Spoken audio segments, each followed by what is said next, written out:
Chers amis téléspectateurs, bonjour. Chers frères et sœurs, amis de l'émission Instant Motivation sur Accompli TV, que la paix et la grâce de notre Seigneur Jésus-Christ vous soient renouvelées où que vous soyez. C'est votre frère, ami et coach Amoussou Louis. Je suis encore avec vous pour vous encourager avec une pensée que le Seigneur m'a mis dans le cœur. Le thème d'aujourd'hui, c'est « Vous pouvez jouir constamment de la présence de Dieu ». Vous pouvez jouir constamment de la présence de Dieu. Nous allons nous baser sur le psaume chapitre 15. Et je vais vous servir la version Le Semeur 2015. Je vous lis. Psaume de David. Éternel, qui pourra séjourner dans ton sanctuaire? Et qui donc peut demeurer sur ta montagne sacrée? L'homme a la conduite intègre. Il pratique la justice. Et il dit la vérité qu'il pense au fond de son cœur. Il ne calomnie pas son prochain. Il ne lui fait aucun mal. Il ne s'associe pas à ceux qui déprécieraient ses proches. Il méprise l'homme vil. Mais il honore celui qui craint l'Éternel. Il tient toujours ses serments, même s'il doit en partir. Il ne prête pas de l'argent à intérêt. Il refuse qu'on l'achète pour condamner l'innocent.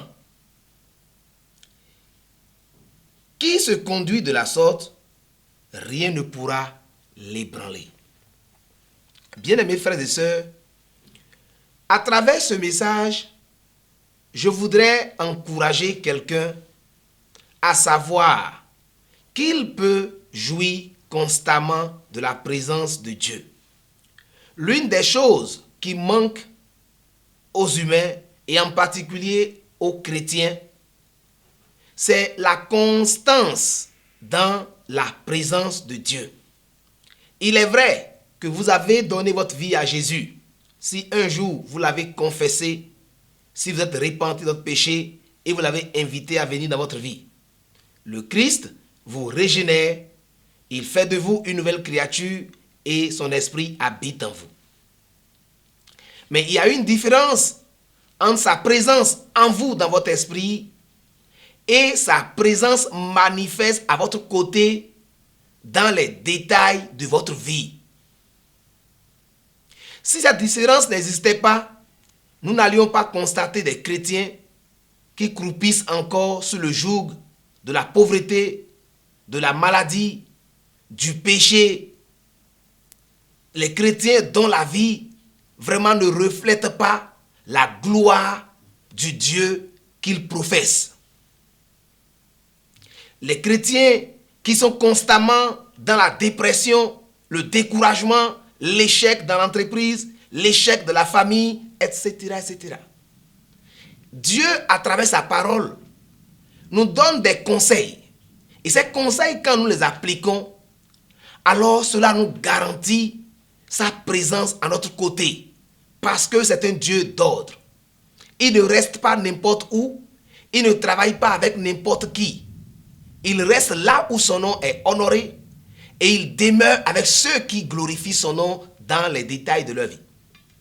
Dans le psaume que nous venons de lire, il est écrit, c'est David qui posait une question, « Éternel, qui pourra séjourner dans ton sanctuaire? Et qui donc peut demeurer sur ta montagne sacrée ?» Le sanctuaire de Dieu, c'est là où Dieu demeure. La montagne sacrée de Dieu, c'est là où on trouve Dieu, là où on rencontre Dieu. Dans l'Ancien Testament, lorsque vous allez au temple, le lieu très saint était le lieu où on peut rencontrer Dieu. Et n'importe qui n'allait pas là-bas. C'est seulement le souverain sacrificateur qui, lorsqu'il s'est sanctifié, a pris des dispositions décrites dans la loi, il pouvait une fois dans l'année aller dans la présence de Dieu. Mais la bonne nouvelle est que dans le Nouveau Testament, Christ étant mort pour nous à la croix, il nous donne un accès, d'accord, à la présence de Dieu, où nous pouvons constamment chercher Dieu et aller dans sa présence. Mais quand vous allez dans la présence de Dieu, vous devez donc être dans la sainteté, avoir un état de cœur que Dieu aime et qui honore Dieu. Dans le passage là, le psalmiste, quand bien même n'ayant pas expérimenté la nouvelle naissance, a compris qu'il y a des attitudes de cœur et de pensée et d'actes que Dieu aime. Et quand quelqu'un se comporte comme ça, Dieu reste à ses côtés et défend sa cause. Nous voyons la première chose qu'il dit. Il dit que l'homme qui a une conduite intègre. Bien aimé, l'intégrité est de plus en plus rare au milieu des chrétiens. L'intégrité, c'est le caractère de celui qui est complet, celui qui est sans défaut, celui qui est ce que l'on voit réellement. Et dans le texte que j'ai lu, on dit que celui qui est intègre, c'est celui qui pratique la justice. Celui qui dit la vérité du fond de son cœur. Beaucoup de chrétiens aujourd'hui ne pratiquent pas la justice. Dieu est juste. Et il reste à côté de ceux qui sont justes. Bien-aimés, dans notre service, dans notre foyer, dans notre quartier, est-ce que nous sommes quelqu'un qu'on peut appeler juste? Je ne parle pas de la justification que Christ nous a donnée par le sang de l'agneau, mais dans notre comportement, le traitement que nous infligeons à nos employés, à nos proches, à nos enfants, est-ce que nous sommes justes? Dieu aime la justice et demeure avec ceux qui sont justes. La Bible nous dit que la vérité, que Jésus dit qu'il est la vérité. Bien aimé, de plus en plus dans nos églises, nous chantons, nous dansons. Les maladies demeurent, les problèmes demeurent, parce que les gens, la manifestation tangible et visible de la présence de Dieu est de plus en plus rare. Pourquoi? Parce que les humains ne sont pas vrais, ils ne sont pas véridiques. Nous chantons avec un frère, on salue un frère dont on n'apprécie pas le comportement. Et on dit au frère, bonjour mon frère, que Dieu te bénisse. Alors que du fond de ton cœur, tu n'es pas d'accord que Dieu le bénisse. Tu vois ton prochain, il est en erreur. Et tu ne peux pas lui dire la vérité parce que tu veux toujours lui plaire. Ça fait que dans l'église, dans nos maisons, dans nos services, on ment juste pour plaire. Le passage nous dit que celui qui est intègre, qui peut rester dans la présence de Dieu, il est quelqu'un qui dit la vérité qu'il pense au fond de son cœur. Dans nos églises aujourd'hui, en tant que chrétiens, est-ce que nous disons ce que nous pensons? Je ne sais pas là où vous êtes actuellement, mais si vous voulez jouir de la présence de Dieu constamment, vous devez être quelqu'un, nous devons être quelqu'un qui dit ce qu'il pense et pense ce qu'il dit. Beaucoup de gens vont vous dire, mon frère, je suis avec toi, alors dans le cœur, il n'est pas avec toi. Mon frère, je t'aime, que Dieu te bénisse, alors qu'il n'est pas content de ce qu'il est en train de dire. Viens manger avec moi, alors que dans le cœur, il te hait et souhaiterait que tu meurs si tu manges son aliment. Est-ce que ce qui sort de notre bouche est ce que nous pensons? Dieu veut demeurer avec nous et nous faire prospérer, nous faire réussir, comme Joseph dans Genèse 39, si notre cœur est intègre. Si nous disons ce que nous pensons et pensons ce que nous disons, si nous sommes intègres. Le passage dit que c'est quelqu'un qui ne calomnie pas son prochain. Aujourd'hui, la calomnie qui est dans le monde reste encore dans l'église. Et les chrétiens ne disent pas la vérité. On ment sur son prochain. On critique son prochain.